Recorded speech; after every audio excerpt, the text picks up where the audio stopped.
Dhanik Bharat Educational Institutions, Inter, IIT, JEE, NEET, admission opened. ఇక ఆంధ్రప్రదేశ్ వ్యాప్తంగా క్రమక్రమంగా corona కేసులు పెరుగుతున్నాయి. 4 ఏళ్ల తర్వాత మళ్లీ రాష్ట్రంలో విస్తరిస్తుంది కరోనా.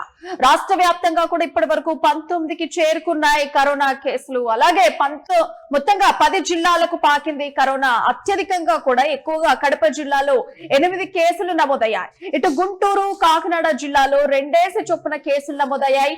అలాగే విశాఖ, ఏలూరు, నెల్లూరు, ఎన్టీఆర్ జిల్లాల్లో ఒక్కో కేసు నమోదైంది. మొత్తంగా 25 రోజుల్లో కరోనా సోకిన బాధితుల్లో ఇప్పటి అయితే 4 మృతి చెందారు. రాష్ట్రంలో కూడా వేగంగా విస్తరిస్తుంది ఒమిక్రాన్ RFI కరోనా వేరియంట్. అలాగే టెస్టింగ్ కిట్లు, మందులు, ఆక్సిజన్ నిల్వలు అందుబాటులో ఉంచుకోవాలని చెప్పేసి ప్రభుత్వం అయితే ఆదేశాలు జారీ చేసింది. RFI వేరియంట్ పై ఆందోళన వద్దని చెప్పేసి ప్రభుత్వం కూడా ఒకవైపు ప్రజలకు సూచిస్తూ ఉన్నప్పటికీ కూడాను 2022 తర్వాత కరోనా వదిలిపోయింది అని అంతా అనుకున్నాం. కానీ మళ్ళీ కూడా విస్తరిస్తుంది. ఎక్కువగా ఏపీ జిల్లాలో ఈ కరోనా కనిపిస్తుంది అనే చెప్పొచ్చు. ఎందుకంటే ఇప్పటి వరకు దాదాపుగా 19 కేసులు అయితే నమోదయ్యాయి. ఇక చూసుకుంటే మొత్తంగా ఆంధ్రప్రదేశ్ లో ఒమిక్రాన్ RF.5 వేరియంట్ వ్యాప్తి చెందుతుండటంతో కూడా రాష్ట్ర వ్యాప్తంగా కరోనా కేసుల సంఖ్య ప్రస్తుతానికి 19కి చేరింది. జూన్ 26 నుండి కూడా రాష్ట్రంలో మళ్లీ కరోనా కేసులు నమోదు కావడం ప్రారంభమైంది. ఇటీవల కూడా మరణించిన 4 బాధితులు కూడా ముందు నుంచే తీవ్రమైన ఇతర ఆరోగ్య సమస్యలతో, అంటే బీపీ, షుగర్, కిడ్నీ వ్యాధులతో బాధపడేటువంటి వాళ్ళు అని చెప్పేసి వైద్య ఆరోగ్య శాఖ కూడా స్పష్టం చేసింది. మొత్తానికైతే జిల్లాల వారీగా 19 కరోనా కేసులు అయితే నమోదయ్యాయి.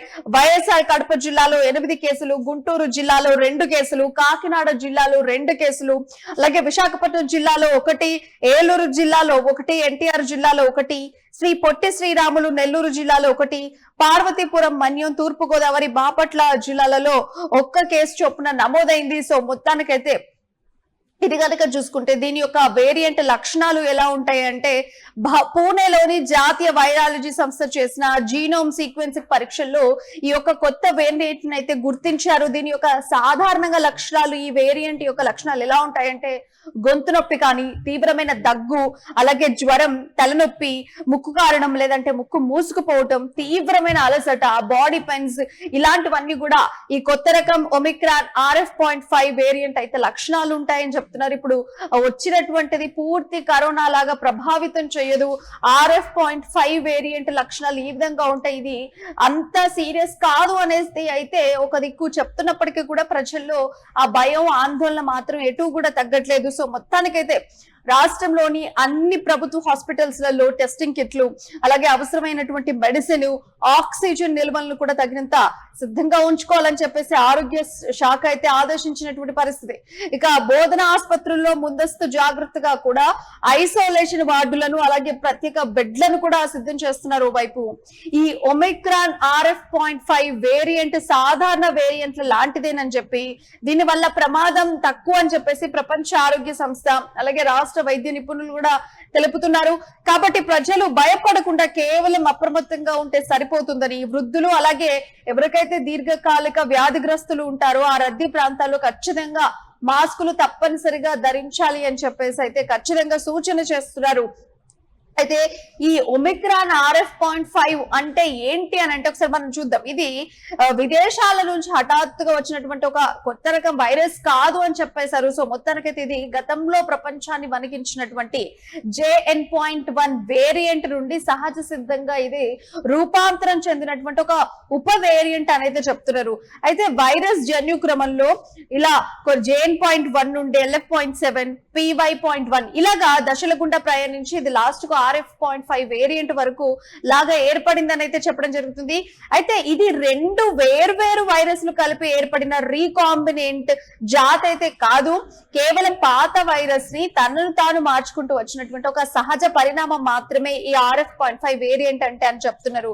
అయితే ప్రస్తుతం ఈ RF.5 వేరియంట్ కేసులు సింగపూర్, అలాగే కొన్ని ఆగ్నేయాసియా దేశాల్లో కూడా ఇవి ఎక్కువగా నమోదవుతున్నాయి.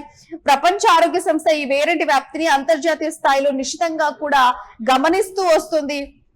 ఇప్పుడు కడప జిల్లాలో జూన్ 26న మొదటి కేసు నమోదైన తర్వాత, అంటే కడప జిల్లాలో ఆంధ్రప్రదేశ్ లో కరోనా వచ్చింది మొదటగా నమోదైంది అని అంటే అది జూన్ 26 తారీఖు నాడే. సో ఆ రోజు నమోదైన తర్వాత అక్కడ రోగుల నుండి ఒక 4-5 కోవిడ్ పాజిటివ్ నమూనాలను కూడా సేకరించారు. సో ఈ నమూనాలన్నింటినీ కూడా పూణేలోని ప్రసిద్ధ national institute of virology lab కు జీనోమ్ సీక్వెన్సింగ్ పరీక్షల కోసం పంపారు. సో అక్కడ ఈ పరీక్షల కోసం ఏవైతే 4-5 నమూనాలను పంపారో అందులో నుంచి వాళ్ళు కరెక్ట్ గా ఎగ్జామిన్ చేస్తే అక్కడ RF.5 వేరియంట్ ఉన్నట్లు కూడా, ఇది ఎప్పుడు జూన్ 26 కి పంపిస్తే జూలై 18 నాడు రాత్రి నివేదికలు వచ్చాయి. అదొక కొత్త వేరియంట్ RF.5 అని చెప్పేసి. సో మొత్తానికైతే ఈ వైద్య నిపుణుల విశ్లేషణ ప్రకారం కనుక చూస్తే ఈ RF.5 వేరియంట్ కు గతంలో వ్యాక్సిన్ తీసుకున్న వారిలో లేదా పాత కరోనా సోకిన వారిలో ఉన్న రోగ నిరోధక శక్తి నుండి కొంతవరకు తప్పించుకొని ఇన్ఫెక్షన్ కలిగించే గుణం ఉంది. సో రోగ నిరోధక శక్తిని దాటి ఇన్ఫెక్షన్ కలిగించినప్పటికి కూడా మన శరీరంలో ఉండేటువంటి టీ సెల్స్ దీన్ని సమర్థవంతంగా కూడా అడ్డుకుంటాయని చెప్పేసి డాక్టర్లు చెప్తున్నారు. కాబట్టి వ్యాధి ముద్ర ఆసుపత్రిలో చేరాల్సిన పరిస్థితి గాని ICU అవసరం గాని అంతగా రాదు అని చెప్పేసి ఈ RF.5 కరోనా వేరియంట్ గురించి అయితే వైద్యులు చెప్తున్నటువంటి మాట. అంత టెన్షన్ పడాల్సిన అవసరం లేదు. అలాగే టెస్టింగ్ కిట్లు గాని కావాల్సిన బెడ్స్ గాని ఆక్సిజన్ గాని ఇవన్నీ కూడా ముందే తెచ్చి పెట్టుకోవాలని చెప్పేసి ఆరోగ్య శాఖ అయితే చెప్పడం జరిగింది. సో మొత్తానికైతే ఇప్పుడు 19 కేసులు ఆంధ్రప్రదేశ్ వ్యాప్తంగా కూడా ఇప్పుడు నమోదయ్యాయి.